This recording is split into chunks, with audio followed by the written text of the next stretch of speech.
The three French bulldogs climbed into the crib and pinned the newborn down, their heavy bodies pressing against his small frame.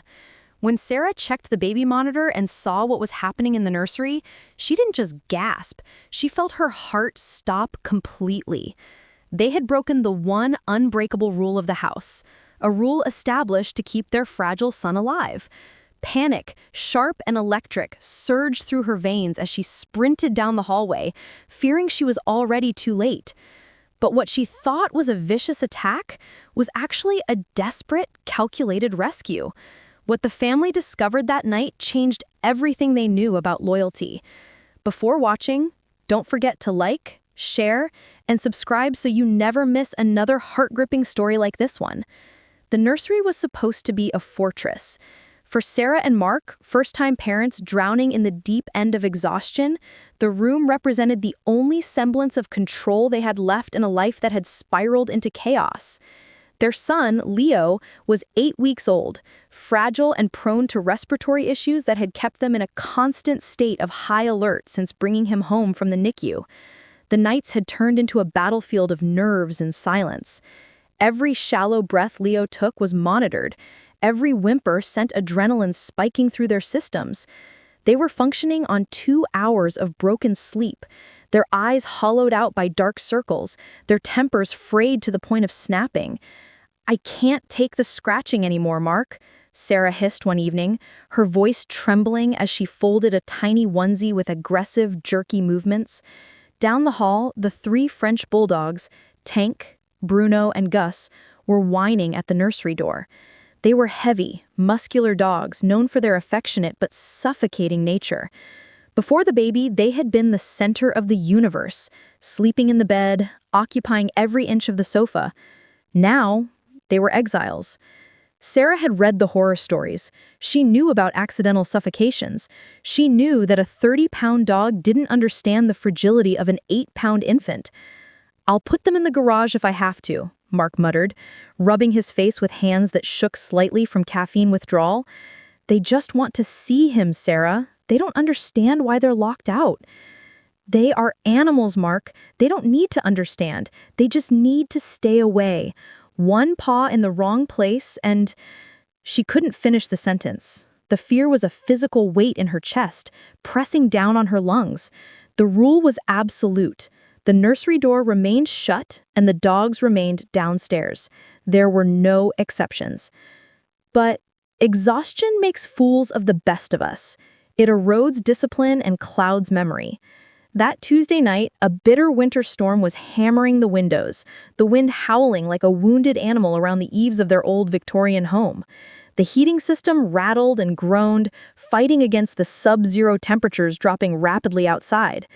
Mark had taken the 2 a.m. shift, rocking Leo for an hour until the baby finally settled into a fitful sleep.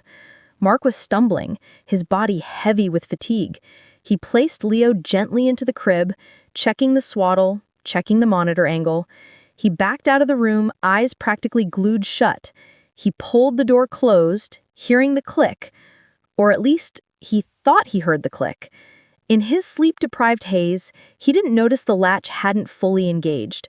He didn't notice the slight gap, no wider than a coin, left between the door and the frame.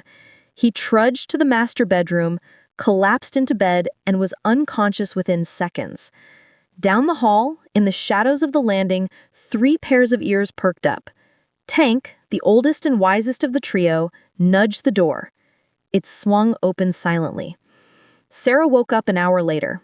It wasn't a sound that woke her, but the absence of one. The house was too quiet. The wind outside had died down, or perhaps the insulation was just muffling it. But the silence felt heavy, oppressive.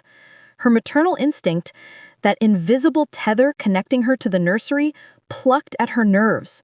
She rolled over, squinting at the glow of the baby monitor on the nightstand. At first, her brain couldn't process the image.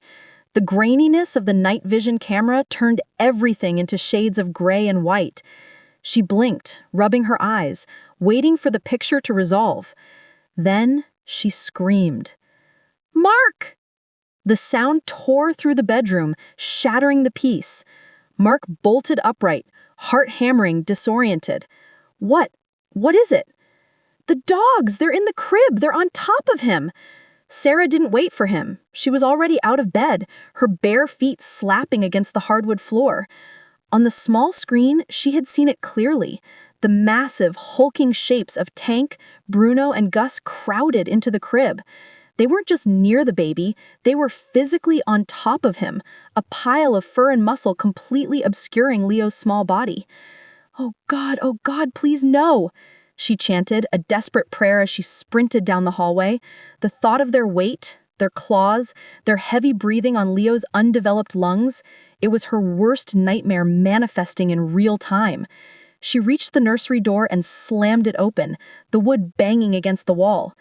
The scene was chaotic. The dogs looked up, their eyes reflecting the hallway light, but they didn't move. They didn't jump down in guilt. They held their ground. Tank was lying directly across Leo's legs, Bruno was curled around the baby's head, Gus was pressed against his side. They were a solid wall of dog. "Get off! Get off him!" Sarah shrieked, diving into the room. She grabbed Tank by his collar, her grip fueled by hysterical strength, and yanked the 30-pound bulldog backward. He growled, a low, rumbling sound that Sarah had never heard directed at her before. She didn't care. She threw him aside. Mark was right behind her, grabbing Bruno and Gus, physically wrestling them out of the crib. They resisted. They weren't aggressive, but they were heavy and stubborn, digging their claws into the mattress, refusing to yield. It took precious, terrifying seconds to clear them away. When the last dog was pulled off, Sarah reached for Leo. She expected to see injuries. She expected to see the worst. But as her hands touched her son, the reality of the situation hit her like a physical blow, colder and sharper than the winter wind. It wasn't the dogs that were the danger. As soon as Sarah lifted Leo, she felt it. The air. The nursery was freezing. Not just chilly. It was an icebox. The breath she exhaled turned into a white plume in front of her face. She looked past the crib, toward the window. The heavy sash window, battered by the storm, had blown inward. The latch had failed, or perhaps the wood had warped in the extreme cold. The window was open, exposing the room to the biting 0-degree night air. Snow was actually drift along the carpet in the corner. "She's cold," Sarah gasped, clutching Leo to her chest. "Mark, he's so cold." The adrenaline that had convinced her the dogs were killers now shifted entirely. She touched Leo's cheek. It was cool, but not icy. She felt his chest. It was warm, radiating heat. "The heater," Mark said, his voice cracking as he rushed to the window to slam it shut. "The radiator in here must have burst or frozen. It's like a freezer in here, Sarah." "We have to go. Now." Sarah didn't wait to analyze the situation. Her training as a nurse kicked in. Leo was lethargic, his movements slow. The cold had seeped into the room for who knows how long. Maybe an hour, maybe longer. Infants lose body heat 4 times faster than adults. Hypothermia in a baby that small could be fatal in minutes. They grabbed a thick blanket, wrapped Leo tight, and ran for the car. As they rushed out the front door, the 3 dogs stood at the top of the stairs, watching. They didn't bark. They just watched, their heads cocked, their job apparently done. The drive to the emergency room was a blur of red lights and terrified silence. Mark drove with white-knuckled intensity, while Sarah sat in the back, rubbing Leo's back, trying to transfer her own body heat into him. "Stay with me, Leo. Come on, baby, cry, please cry," she whispered.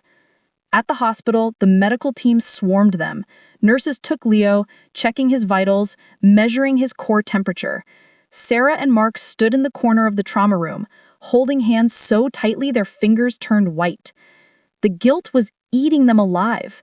How could they have slept through the window blowing open? How could they have let the room get that cold? The doctor, a gray-haired man with a kind but serious face, came over to them after 20 agonizing minutes. "He's going to be okay," the doctor said. Sarah's knees buckled. Mark caught her just before she hit the linoleum. "His core temperature was low," he explained, checking his clipboard. 95 degrees. That is mild hypothermia. But considering the ambient temperature of that room, which you said was near freezing, and how long he was exposed? He paused, looking over his glasses at them. Honestly, I would have expected much worse. I would have expected severe hypothermia or frostbite on his extremities. Sarah looked up, tears streaming down her face. I don't understand. The window was open. It must have been open for an hour. Well, something kept him warm, the doctor said. If he had been alone in that crib, exposed to that draft, we would be having a very different conversation right now. He had an external heat source. That's the only explanation. Sarah and Mark looked at each other. The realization didn't wash over them gently. It crashed into them. The dogs! They hadn't been attacking him. They hadn't been accidentally suffocating him.